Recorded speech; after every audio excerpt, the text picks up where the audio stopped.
Olá pessoal, no vídeo de hoje vamos abordar um tema da física bem conhecido, que é o efeito Hall, e uma de suas aplicações tecnológicas, que é a identificação dos polos magnéticos dos ímãs. No final do vídeo teremos as instruções de uma montagem experimental muito simples, para quem quiser testar na prática o efeito Hall, e todas as informações descritas aqui no conteúdo que iremos apresentar, né? Bom, apenas para efeito didático, vamos fazer uso de uma pequena placa metálica condutora de eletricidade, como a gente observa aqui, né? E também de uma pilha que será a nossa fonte de tensão e os cabinhos de ligação, como a gente vê aqui aparecendo na figura. Tudo certo? Bom, uma pequena observação. Na prática, se fizéssemos uma montagem dessa forma, que a gente vê aqui na figura, né? Conectando também o fio azul no polo positivo, o que aconteceria seria uma sobrecarga aqui na fonte de tensão, na pilha, né? Porque o caminho para a passagem da corrente ele apresentaria uma resistência elétrica muito baixa. Consequentemente, estaríamos colocando a nossa fonte de tensão em curto-circuito, né? Para que esse problema não acontecesse na prática, teríamos que colocar no caminho da passagem da corrente alguma resistência elétrica, como por exemplo uma lâmpada, né? Mas como o nosso objetivo é apenas compreender como funciona o efeito Hall, né? O que é o efeito Hall, então vamos ignorar, né? Vamos desconsiderar esse problema que seria a sobrecarga da pilha. Então, ligando tudo aqui, como a gente observa aí na animação, nós teremos a passagem de uma corrente elétrica, obviamente que é no sentido real, né? Que corresponde ao movimento dos elétrons ao longo do fio condutivo, né? Então, nós temos os elétrons saindo aqui do polo negativo, atravessando a nossa placa, que são cargas negativas, indo para o polo positivo. Esse é o que nós chamamos de sentido real da corrente elétrica.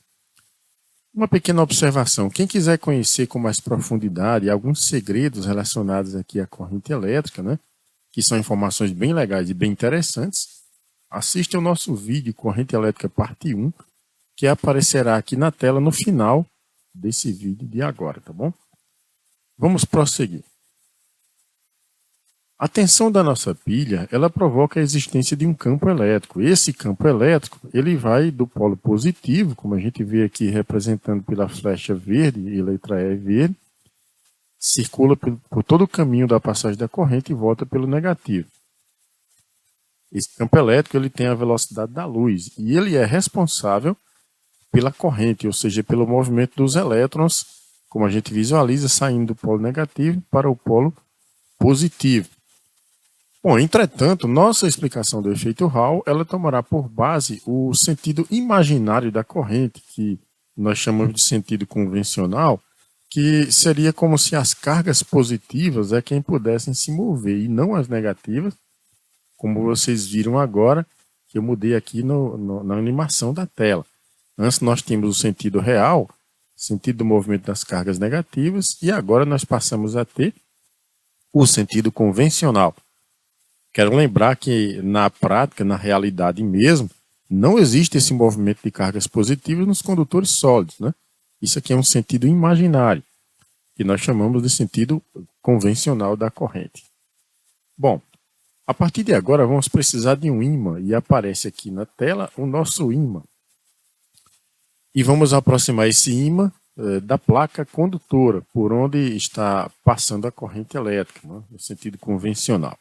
Olha só o que é que vai acontecer.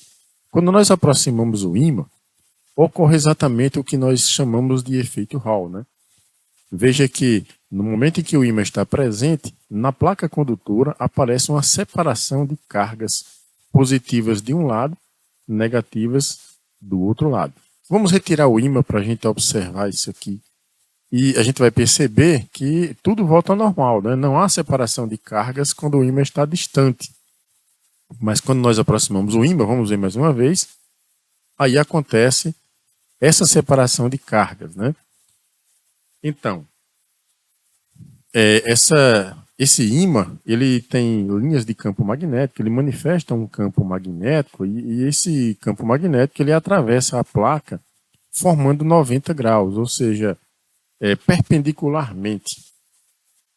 Esse efeito Hall ele foi descoberto pelo físico Edwin Herbert Hall em 1879 e passou a usar o seu nome como efeito físico, né, o efeito Hall, né? Bom, vejamos o seguinte: as linhas de campo magnético elas se manifestam do norte para o sul e todos os ímãs eles têm o campo magnético partindo do norte para o sul, independentemente de que tipo de ímã ele seja, né? Seja um ímã natural ou um ímã artificial. Veja que essas linhas de campo elas estão cortando a placa condutora, formando 90 graus, que nós dizemos, com outras palavras, nós dizemos que essas linhas são perpendiculares à placa, né? Para que a gente não polua visualmente aqui a figura, eu vou representar essas linhas de campo magnético através dessa seta amarela que está piscando aqui na tela, né? Então, o nosso campo magnético ele parte do norte para o sul, como a gente verifica aqui, né? Bem, vamos utilizar a chamada regra da mão esquerda para explicar como esse fenômeno está acontecendo, né? Por que ocorre essa separação de cargas? Por que ocorre o efeito Hall, né?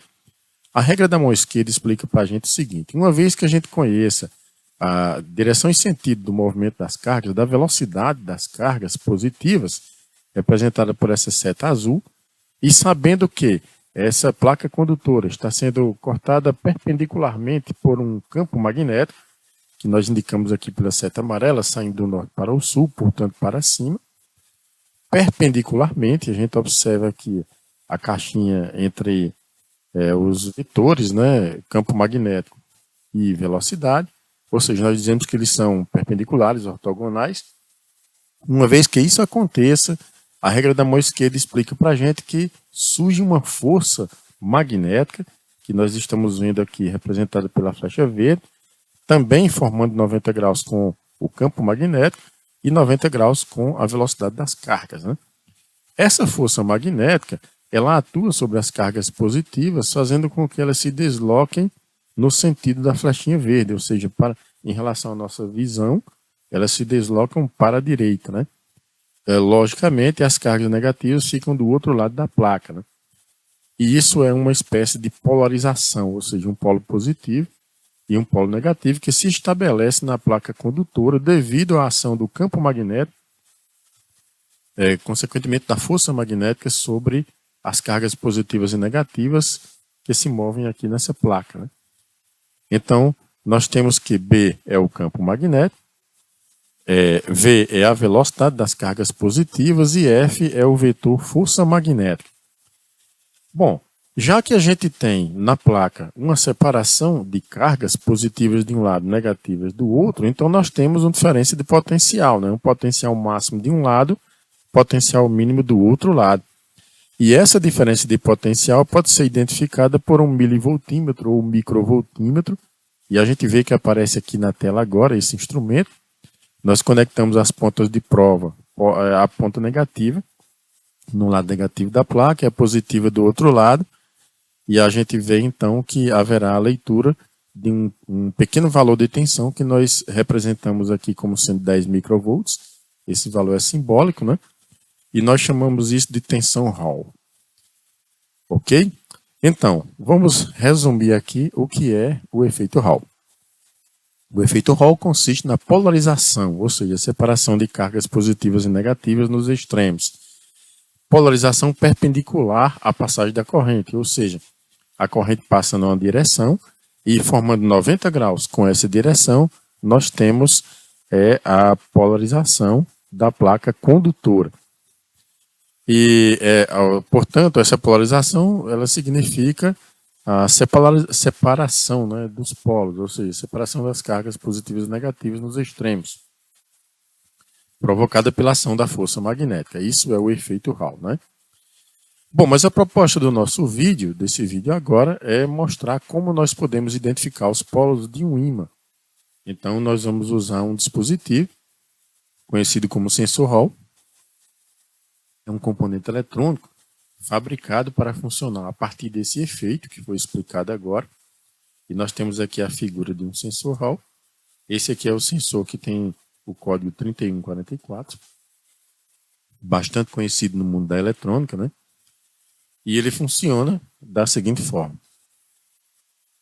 Aqui nós temos o terminal 1, onde a gente liga o fio do polo positivo. O terminal 2, onde nós ligamos o polo negativo. E temos aqui o terminal 3, onde nós temos a saída do sensor. Então, observa como isso vai funcionar. Na frente do sensor, nós podemos identificar o polo sul de qualquer ímã e na parte de trás do sensor nós representamos o polo norte. Bom, mas como é que nós vamos fazer isso? Esse aqui é um sensor do tipo digital unipolar. Existem alguns tipos de sensores Hall, mas o nosso objetivo no vídeo não é explicar sobre os tipos diferentes de sensores Hall. Todos eles usam o mesmo princípio do efeito Hall. Mas, a princípio, nós vamos apenas fazer uso do sensor digital, que é o que tem referência 3144. Daqui a pouco nós vamos entender melhor como a frente do sensor identifica o polo sul e como a parte de trás do sensor consegue identificar o polo norte de qualquer ímã, né? Vamos ampliar as informações aqui para a gente entender isso melhor.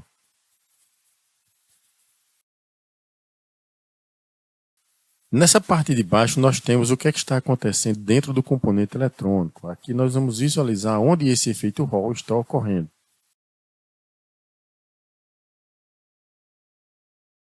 No terminal número 1, como a gente vê aqui nessa bolinha preta com o número 1, nós ligamos o polo positivo, VCC, que é a fonte de tensão positiva.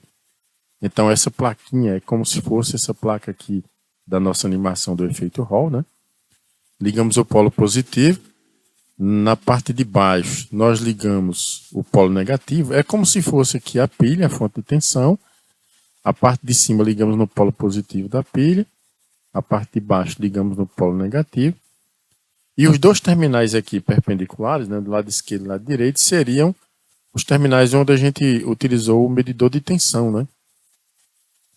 Veja bem, somente existirá uma tensão entre esses terminais laterais se existir a proximidade de um ímã aqui, não é? Se a gente aproxima o ímã, ocorre a separação de cargas e, consequentemente, nós teremos a diferença de potencial. Essa diferença de potencial é amplificada internamente e jogada em um transistor, que também está sendo fabricado dentro do componente.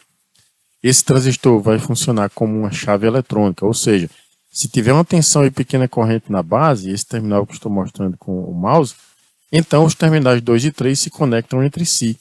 É como se a gente ligasse um interruptor para acender uma lâmpada, por exemplo, né? Mas se não estiver nenhum ímã próximo do sensor, não existirá diferença de potencial Hall, ou seja, tensão Hall, logo não haverá sinal aqui na base do transistor, e os terminais 2 e 3 estarão desligados. Olhando aqui para o componente, nós ligamos o polo positivo no terminal 1, o polo negativo no terminal 2, sendo que os terminais 2 e 3 somente estarão ligados entre si se houver um ímã próximo do componente. Vamos ver o experimento, como é que isso vai funcionar. Olha só, nós temos aqui o sensor Hall, que é o componente eletrônico, de codificação 3144, que é o modelo digital. Aqui no terminal 1, nós vamos ligar um resistor de valor 1800 ohms, que a gente pode escrever 1K8, ou também podemos escrever 1,8 kΩ, né? 1800 ohms de resistência. Daqui a pouco vocês irão entender por que esse resistor está aqui. No terminal 1, ligamos o cabinho que vai para o polo positivo da fonte, semelhante, por exemplo, ao polo positivo. Terminal 3, nós vamos ligar um LED. Observe que esse LED ele tem seu terminal positivo, que é o anodo, ligado ao resistor, e o cátodo, ou cátodo, né? Que é o terminal negativo ligado ao pino 3 do sensor Hall. No pino 2 do sensor Hall, aqui no meio, nós vamos ligar o fiozinho que vai para o polo negativo da fonte. E para esses valores aqui que nós utilizamos, né, principalmente esse valor do resistor, a nossa fonte deverá ter entre 9 e 12 volts. Na frente do sensor Hall, nós vamos aproximar o polo sul de um ímã. Aproximando o polo sul, o LED irá acender, mas se a gente aproximar da frente do sensor um polo norte, ele não irá acender, não irá funcionar, porque à frente do sensor Hall, o lado que tem a referência 3144, ele identifica apenas o polo sul do ímã. Já na parte de trás do sensor Hall, nós podemos aproximar o polo norte de um ímã. Se a gente aproximar o polo norte, o LED vai acender, mas se a gente aproximar o polo sul, ele não irá funcionar. Então, a parte de trás do sensor Hall identifica o polo norte magnético do ímã e à frente o polo sul. Bom, mas por que esse resistor está aqui presente? Funciona da seguinte forma. O diodo LED, ele só deve receber entre 2 e 3 volts. Se a gente fornece uma tensão mais alta do que essa, ele pode ser danificado, né? Então, a gente precisa ligar o LED entre 2 e 3 volts. Mas a nossa fonte tem entre 12 e 9 volts, 9 e 12. Né? Isso quer dizer o seguinte, olha bem o que eu vou mostrar para vocês agora. O polo negativo, o fio preto, está no pino 2. Esse pino 2 será ligado ao pino 3, apenas se um ímã estiver próximo do sensor, se tiver um polo sul na frente dele, ou se tiver um polo norte atrás dele. Apenas se esses polos magnéticos estiverem da forma correta, próximos do ímã, o transistor interno irá ligar os terminais 2 e 3. Nessa situação, o terminal negativo estará ligado ao pino 2, que estará ligado ao pino 3, que estará ligado ao negativo do LED. E o outro lado do LED estará ligado ao polo positivo através do resistor. Logo, o LED terá seus 2 terminais ligados à fonte de tensão e ele irá acender na condição que eu falei, o polo sul na frente ou o polo norte atrás do sensor. Mas e o resistor, para que ele serve? Já que o LED suporta apenas entre 2 e 3 volts, vamos supor que o LED funcione com 2 volts. Então, a fonte de 12, nós teremos 2 volts no LED e os outros 10 volts serão dissipados no resistor. Então, o resistor serve para fazer com que apenas 2 volts chegue ao LED. Ou então, se for de 9 volts, aí nós teremos 2 ou 3 volts aqui no LED, o restante ficará no resistor. E você pode montar esse experimento com apenas 3 componentes, muito fácil a montagem, apenas 3 pequenos pontos de soldagem. Esses componentes são bem pequenos, né? E o funcionamento é excelente, né? Nós aproximamos o polo sul, identificamos em frente ao componente. Se o LED acender, o lado do ímã que foi aproximado da frente do componente, do sensor, é o polo sul magnético. Se você aproximar um ímã por trás do sensor, se você acertar o polo norte, o LED também irá acender, identificando o polo norte do ímã. Mas se aproximar o polo sul, ele não acenderá. Bem, meus amigos, basicamente, esse é o nosso experimento, né? Esse é o nosso vídeo de hoje. Eu espero que seja bem útil para vocês, todas as informações que aqui foram ditas. Os sensores Hall, eles têm uma quantidade de aplicações imensa na área de tecnologia. Na engenharia elétrica, ele é utilizado aqui na construção de diversos equipamentos eletrônicos, né? Então, um dispositivo bastante utilizado na engenharia. Ele é utilizado para que a gente possa constatar inúmeros fenômenos físicos. Afinal, o fenômeno que deu origem à fabricação desse componente é o efeito Hall, que é um fenômeno físico, né? Então, nós temos aqui toda a funcionalidade explicada. Espero realmente que seja útil para todos vocês. Se alguém quiser montar o experimento, pode fazer os comentários aí no vídeo, né? Fica a livre-arbítrio, né? Se você gostou das nossas informações, fiquem com Deus. Obrigado a todos e até a próxima, se Deus quiser.